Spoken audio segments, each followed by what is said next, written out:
안녕하세요. 크립토TV입니다. 이번 시간에는 리플 CEO가 최근에 컨퍼런스장에 나와서 이 다음에 ETF, 비트 이더 다음에 현물 ETF 승인될 코인 3개를 언급했는데요. 무슨 내용인지 살펴보시죠. 그 전에 잭 도시가 만들었던 회사 중 하나가 블럭이라고 있습니다. 자, 여기에서 매월 회사의 이익이 매달 창출이 되겠죠. 그 총 이익의 10%로 매달 비트코인을 매수할 것이다. 연말까지 무려 2,400만 달러. 우리 돈 한 300억이 훌쩍 넘어갑니다. 백도 씨는 참고로 트위터를 창업한 사람입니다. 트위터는 지금은 이제 X고 일론 머스크가 가져갔죠. 그 일론 머스크도 비트코인, 도지코인 굉장히 좋아하죠. 잭 도시도 대표적인 비트코인 맥시멀리스트입니다. 초기 투자자이기도 하고요. 자, 블록이라고 하는 게 이전의 이름은 스퀘어인데요. 이게 뭔가 봤더니 그 소상공인, 그러니까 이제 가게를 하고 상점을 차리는 사람들은 반드시 이 블록이라고 하는 앱이 필요합니다. 뭐 하는지 봤더니요. 대금 결제하고 송금하고 신용카드 정산하고 심지어 직원들 월급 주고 재고 이제 물건 재고 관리까지 해주는 게 이 블럭이라고 하는 건데요. 그 이름에서 알 수 있듯이 여기에 이제 비트코인이나 크립토커런시 암호화폐 기능을 탑재를 이미 했습니다. 근데 이제 이 CEO 잭 도시가 뭐라고 했냐? 매달 비트코인 사겠다. 이게 처음에는 이런 약간 도라이 아니야? 좀 이상한 사람이네 하지만 이것도 계속 들으면 어떻습니까? 주변에서 따라하는 사람이 생기고요. 하다 보면 이게 트렌드가 될 수가 있다는 말씀을 드립니다. 근데 이게 지금 이런 회사들, 기관들만 그럴까요? 아니죠. 전 세계 개인들, 미국에서도 피델리티가 401k 연금 계좌를 통해서 비트코인 이미 매수를 할 수가 있거든요. 이게 전 세계로 확장이 될 것이다. 비트코인만 살까요? 현재는 그런 것 같습니다. 하지만 자, 앞으로 비트코인 소위 말하는 이제 다각화 전략이죠. 우리가 애플 주식이 1위라고 애플만 삽니까? 마이크로소프트도 사고 이 엔비디아도 사고 하지 않습니까? 코인베이스도 사고 마찬가지입니다. 코인도 다각화 전략 전 세계적으로 이더리움, 솔라나 등 주요 알트코인도 나중에는 매수할 것이다. 저는 이렇게 봅니다. 근데 그러면서 이 비트코인 매입을 올해 말까지 계속하겠다 이렇게 구체적으로 밝혔죠. 비트코인 초기 투자자여서요. 이 친구 개인적으로도 비트코인 들고 있습니다. 2019년도에 커밍아웃 했었고요. 회사도 많이 비트코인을 지금 8,000개까지 보유를 이미 하고 있는데 더 산다는 거죠. 좀 적립식으로 매수할 것. 근데 언제까지? 올해 말까지. 이 말 이제 토대로 추측을 해보건데 올해 말까지 저가 매수할 수 있는 기회다. 저는 이렇게 좀 느껴집니다. 내년을 좋게 보고 있지 않나 라는 생각이 드네요. 블로그를 한번 찾아보시면 그 스퀘어 이전 이름이죠. 뉴욕 증권거래소에 상장도 되어 있습니다. 여기 보시면 그 매출이 작년이죠. 22빌리언이면 어마어마한 조 단위의 매출을 기록했는데 아쉽게도 영업이익, 작년 영업이익은 무려 3,500억 원의 적자입니다. 이게 조금 아쉬운 부분이 있죠. 올해 1분기에 8천만 달러 규모의 비트코인 관련 이익을 거뒀다. 그러니까 이제 분기별로 그 기업 실적 보고하지 않습니까? 근데 이익이 있었는데 비트코인 투자만으로 8천만 달러 수익을 거뒀다. 올해 내내 비슷한 이익을 내지 않겠냐? 지금 이렇게 내다봤습니다. 블록을 제가 한번 조사를 해보니 전 세계 95개국에서 이 앱을 사용하고요. 직원만 13,000명 정도 됩니다. 근데 작년 1년 동안 그 고생을 해서 번 돈이 얼마였다? 3,500억 원 적자. 아쉽죠? 반면 올해 1분기, 그러니까 1분기라 하면 올해 1월달, 2월달, 3월달 비트코인 사서 들고만 있었더니 얼마 벌었다? 우리 돈으로 약 1,000억 정도가 됩니다. 비트코인 사서 들고 있는 게 어렵게 세계를 진출하고 13,000명 월급 줘가면서 고객 응대한 결과보다 훨씬 낫네요. 이미 비트코인을 8,000개 이상 보유를 하고 있습니다. 연말까지 계속 추매한다고 밝혔고요. 1년 고생해서 3,500억 적자를 내느니 비트코인 저가에 사서 그냥 1,000억 흑자 내는 게 제가 볼 땐 훨씬 나아 보이는데 아닐까요? 게다가 비트코인 가격 뭐 올해 연말, 내년 갈수록 시간 가면 더 오르겠죠. 자, 비트코인이 아니라 만약에 이더리움에 조금 분산해서 투자를 했다면 어땠을까? 또 이더리움 말고 솔라나에도 조금 가격을 분산해서 이 블록에서 투자를 했으면 어땠을까? 자, 그러면 상승률은 기하급수적으로 올라갈 수가 있겠죠. 테더라고 하는 회사 아시죠? 이게 작년입니다. 작년 2분기에 영업이익이 10억 달러 규모다. 이게 블랙록과 맞먹는다. 예전에도 한번 소개는 드렸지만 직원 수가요. 테더가 한 100명 조금 넘습니다. 반면 블랙락은 미국에 있는 직원만 거의 3만 명입니다. 전 세계 합치면 4만 5천 명. 직원 수 차이가 약 360배 정도 나는데 영업이익은 거의 엇비슷했습니다. 이유는 뭐였다? 테더가요. 스테이블 코인이기 때문에 그 담보로 미국의 단기 국채, 뭐 현금에 뭐 비하는 여러 가지 그 사실 채권이 있습니다. 그거를 엄청나게 사놨던 거죠. 단기 국채 들고 있으면 뭘 줍니까? 이자를 주지 않습니까? 무려 자산 93조 원어치 국채를 들고 있는 겁니다. 그리고 비트코인을 어마어마하게 들고 있습니다. 자, 여기에서 뭐가 나올까요? 단기 국채는 5% 넘게 이자를 작년 계속 받았겠죠. 비트코인은 시세 차익이 뭐 지금 몇 배가 올랐지 않습니까? 그리고 플러스 알파. 나중에는 각종 뭐 이제 이더리움도 이자 주고 솔라나도 이자 주잖아요. 이러면 전 세계 뭐 이제 그 블록만 제가 예를 들었지만 그 고생해서 뭐 이제 뭐 공장 만들고 테슬라 자동차 진출하는데 뭐 국가에서 갑자기 뭐 반 테슬라 운동 일어나면 아니면 불경기가 닥치면 뭐 기후 변화가 오면 이거 뭐 원가가 올라가면 얼마든지 적자 볼 수 있잖아요. 반면에 코인 사서 국채 이런 이자 수익 사놓고 아무것도 안 하면 5% 줬지 않습니까? 뭐 이더리움은 지금 한 3%, 솔라나는 거의 한 7%를 주잖아요. 코인 사서 시색 차익도 누리고 이자까지 가져가는 게 웬만한 직장 생활이나 자영업보다 제가 볼 때는 앞으로 가면 갈수록 훨씬 더 좋게 보인다. 오해하지 마십시오. 직장 생활이 필요 없다, 자영업이 다 안 된다. 그런 의미는 아닙니다. 직장 생활 통해서 종잣돈 마련하시고요. 그것으로 제가 볼 때 앞으로 중앙은행들이 돈 찍어내는 것보다 훨씬 가파르게 오를 수 있는 자산에 투자를 하셔야겠죠. 그게 코인과 나스닥, 그러니까 뭐 인공지능이다 하는 그런 혁신적인 기술, 그런 것들에 투자를 하시는 게 좋겠다라는 생각 들죠. 4월 30일자인데요. 마이크로 스트래테지에서 뭐 비트코인 122개를 샀다. 이제 비트코인 21만 4,400개, 2,100만 개인데 이거 보니까 전체 보유량의 1%를 이제 넘어갑니다. 비트코인 전체, 전 세계에 있는 거 2,100만 개 중에 1% 이제 넘어가는 거죠.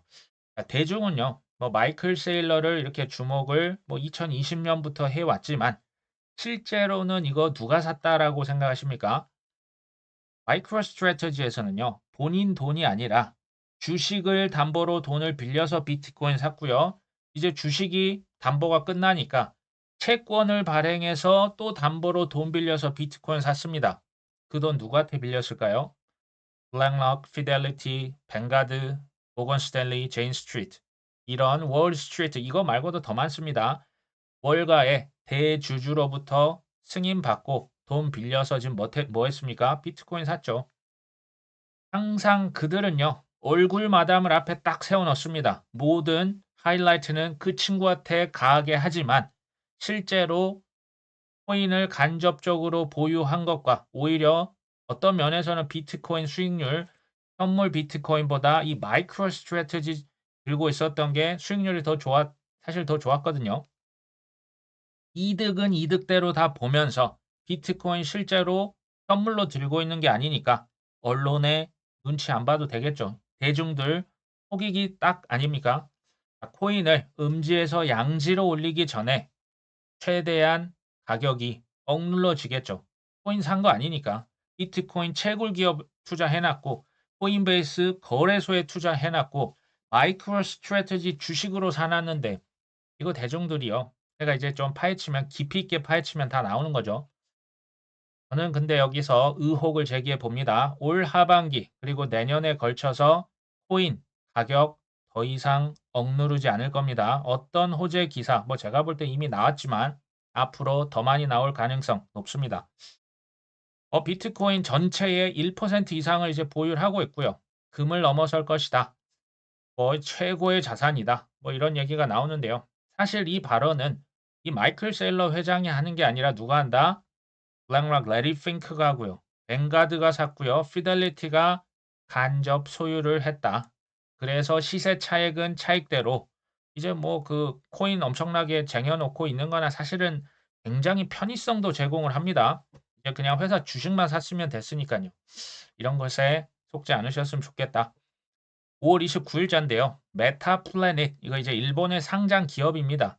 마이크로 스트래터지 보니까 이거 봐라. 비트코인 엄청 샀네. 그랬더니 회사 기업 주가가 엄청 오릅니다. 이걸 보고 나도 아시아의 마이크로 스트래터지가 되겠다. 이걸 목표로 삼은 기업이 있습니다. 물론 이제 비트코인 이제 117개를 보유하고 있는데요. 앞으로 더 살 것이다라는 계획이 이사회에서 승인이 됐다라고 합니다. 올해 비트코인 매입을 발표를 하고 벌써요. 주식 주가가 287%나 급등을 했었다라는 뭐 이거 팩트입니다. 처음에는 비트코인을 다 이런 식으로 살 겁니다. 나중에는 뭘 살까요? 이더리움도 살 겁니다. 이자도 주고 시세 차익 플러스 알파는 이더리움 수익률이 비트보다 당연히 더 좋겠죠. 결국 현물 ETF 형태로 전 세계 코인들 하나하나씩 매수가 될 겁니다. 2023년 10월 17일자 XRP 리플 그 전에 이제 비트코인 SEC의 현물 ETF가 승인됐다. 이거 오보 기억나십니까? 이때 코인 텔레그래프에서 갑자기 뭐 블랙락 ETF가 승인됐다. 이게 이제 그 트위터에서 했는데 그거 했을 때 뭐 가격 한번 쑥 올랐다가 다시 이제 추락을 했었죠. 그러면서 코인 텔레그래프의 인턴이 실수한 거야. 미안해라고 사과했습니다. 하지만 전 세계 수천억이 선물 옵션, 그냥 수천억이 날아갔었죠. 블랙록은 당연히 그 사실을 뭐 난 모르는 일이다 잡아떼면 되겠죠. 부인했었고요. 사과를 했는데 이게 뭐 사과를 할 문제가 사실은 아니죠. 그 누구도 이 이슈로 인해서 깜빵 간 사람이 있습니까? 없습니까? 아무도 없죠. SEC 트위터 계정이 해킹됐다? 깜빵 간 사람 있습니까? 재판을 받았다? 아무도 없네요. 이럴 수가 있습니까? 근데 이걸 보고 옆에서 한마디 하는 사람 있죠. 억눌렸던 관심을 보여줬다. 바로 이 사람입니다. 레리 핑크 회장인데요. 이것 봐라. 억눌렸던 관심, 비트코인, 이거 장사가 좀 되겠는데? 이런 얘기 아닙니까? 우리는 지금 결과를 알고 보고 있는 거죠. 근데 그 비슷한 일이 한 가지 또 일어납니다.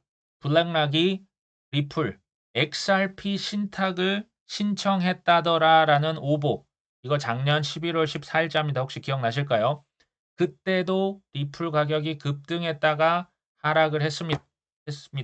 자, 비트코인과 좀 느낌이 비슷한 거 아닙니까? 저는 뭐 거의 그냥 그 리플을 비트코인으로만 바꾸면 똑같을 것 같은데요. 실제로 이때 가짜 뉴스였죠. 이 XRP 가격이 15% 정도 올랐다가 하락을 했습니다. 뭐 그렇게 뭐 많이 올랐다고 하기는 어렵고요. 자, 이걸 보고 있던 에릭 발추나스가 완전 가짜 뉴스고 진짜 어이가 없네 이런 얘기를 했었습니다. 무슨 얘기였냐? 델라웨어 주 기업부 웹사이트에 이거 신청을 해야 돼요. ETF 하려면 등록을 해야 되는데 이게 이제 완전 허위 신청서였고요. 블랙락의 어드바이저와 임원의 이걸 뭐 했다? 임원의 이름을 도용한 겁니다. 도용해서 사칭을 한 거죠. 허위 XRP ETF를 이거 신청을 실제로 한 겁니다. 그러니까 이제 에릭 발추너스가 하도 어이가 없어서 이거 직접 확인을 했거든요. 근데 어떤 엉뚱한 사람, 이게 지금 좋게 한국말로 순화해서 표현한 겁니다. 블랙록 임원 이름을 사용해서 올린 것이 틀림없다. 진짜 어이가 없다라고 이렇게 언급을 했었죠. 근데요, 이게 그러니까 상식적으로 한번 생각해 보시면 좋을 것 같아요. 이게 정말 상식적으로 가능한 일입니까? 이게 그냥 뭐 미안해." 하고 그것도 지금 한두 번이 아니잖아요. 여러 번 동시에 발생을 하는데 아무도 법의 재판을 받고 있지 않다. 권도형 또 누구 있습니까? FTX 뽀글이 있었지 않습니까? 뭐 깜빵을 간 것도 아니고 한국을 온 것도 아니고 애매합니다. 저는 사실요, 이거 이미 작년부터 시그널을 줬다라고 생각을 합니다. 올해 1월 17일 이게 뭐 어디 레리 핑크 회장이 폭스 비즈니스 뉴스 인터뷰에 나갔어요. 그때 앵커가 물어본 거예요. XRP 현물 ETF 저번에 한번 오보 사건이 있었기 때문에 어떻게 생각하시냐? 근데 그때 뭐라고 했다? XRP 현물 ETF 이거 출시할 계획 있으십니까? 라고 앵커가 물었는데 말할 수 없다라고 밝혔었습니다. 말할 수 없다. 하면 할 것이다. 아니면 아니다. 말할 수 없다는 뭡니까? 근데 SEC 게리 갠슬러 이거 얼마 전에 있었던 거 아닙니까? 기자가 묻습니다. 게리 갠슬러 의장님, 이더리움이 증권인지 아닌지 전 세계가 주목하고 있습니다. 제발 답 좀 해주세요라고 했더니 애매한 모호한 답변, 말할 수 없고 나는 그거에 대해서 막 말을 돌립니다. 우연일까요? 이거요. 구글에 한번 쳐보시면 나와요. 핑크 회장이 그때 이제 말할 수 없다. 제가 이게 무슨 말인가 이제 영어로 한번 원어가 뭐였나 한번 찾아본 겁니다. XRP에 대해서 뭐라고 했냐? 폭스 비즈니스 나와서 뭐라고 했냐 봤더니 I can't talk about that. 나 그거에 대해서 토크할 수 없다. 글쎄요. 제가 이거를 지금 언론 용어가 아니라 괄호 열고 닫고 좀 적나라하게 표현해 보겠습니다. 내가 이걸 왜? 니들한테 XRP ETF 할 건지 말 건지 내가 니들한테 얘기를 해야 돼? 내가 왜 그래야 되는데? 이런 얘기입니다. 이 친구가 지금 이제 판이 이제 손바닥도 언젠가 이제 뒤집히지 않을까 하는 개인적인 생각을 합니다. 지금 문제가 10년간 됐었던 거 미국의 크립토 규제 명확성 이제는 시간 문제입니다. 제가 전에 말씀드렸던 두 가지 법안 있잖아요. 핏 21 법안, 셉 121 법안. 70%의 코인이 상품이고 CFTC의 권한을 몰아줄 것이고 계약을 맺었다고 증권이 아니다. 이게 리플 법이지 무슨 법이겠습니까? 이 두 가지 또 은행들은 코인을 왕창 쟁일 수 있다.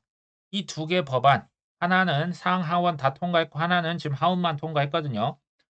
전 세계 은행들이 XRP를 보유하려면 반드시 현물 ETF가 출시가 돼야 됩니다. 무조건 이게 은행들은요, 거래소 통해서 코인 살 수 없습니다. 리플의 이 핏 21이 통과가 상원되고 대통령 거부권 행사 안 하고 그냥 가만히 있으면요. 리플 소송은 그냥 자동 종료입니다. 벌금은 좀 내야겠죠. 은행이 코인을 보유한다. 근데 XRP ETF 이거 작년부터 이거 이제 한 번씩 시험해 본 느낌 나지 않으십니까? XRP를 제가 사라 마라 지금 이런 얘기를 하는 게 아니고요. 코인 투자에서 결국 왜 98%가 또 돈을 잃을까요? 공부를 그러니까 대충 하는 거예요. 누가 좋다더라. 유튜브에서 누가 엄청난 음모론 또 자극적이지 않습니까? 이거 달나라 가는 거 아니야? 지금 700원짜리가 몇십만 원 간다 하더라. 이런 거 했더니 결과가 괜찮으셨습니까? 이 쉽지 않아요. 그리고 또 한 가지 이유. 인내심이 없어요. 이것이 네가 오른다고 했던 거 아니야? 근데 왜 안 올라? 언제 올라? 이게 쉽지 않습니다. XRP는요. 100% 200% 이상 확실하게 준비된 자에게도 쉽지 않다니까요. 난이도 최극상 절대 권하지 않습니다. 그 정도로 준비가 돼 있는 자들에게도 힘들다니까요. 반면 제가 이제 질문을 던져보는 거예요. 리플 SEC 소송 이거 내년까지 이어질까요? 쉽지 않을 것 같습니다. 저도 결과는 모르죠. 핵심은 이겁니다. 유튜브 몇 편 보고 누가 좋다 하던데 이게 이제 코인뿐만이 아니고요. 우리가 그렇게 투자를 하시면 안 됩니다.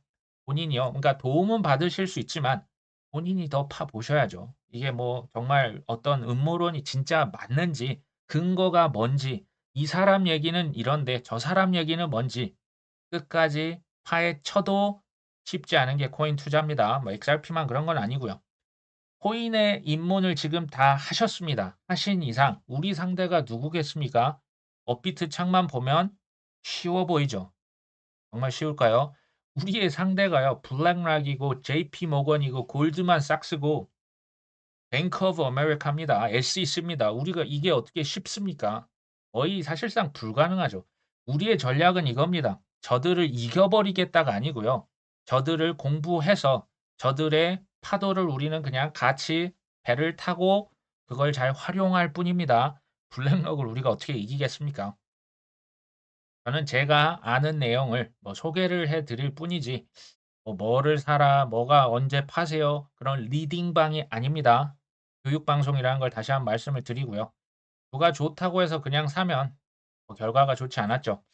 어찌됐건 리플의 CEO가 코인데스크가 주최했던 그 컨센서스 뭐 2024에 나와서 뭐라고 했냐? 다음 ETF가 될 코인은 리플 CEO니까요. XRP 그리고 솔라나 그리고 카르다노를 언급했네요. 카르다노는 이제 시총 한 11위 정도 합니다. 그것보다 더 높은 게 도지코인도 있고요. 이제 밑으로 가면 톤코인도 있고요.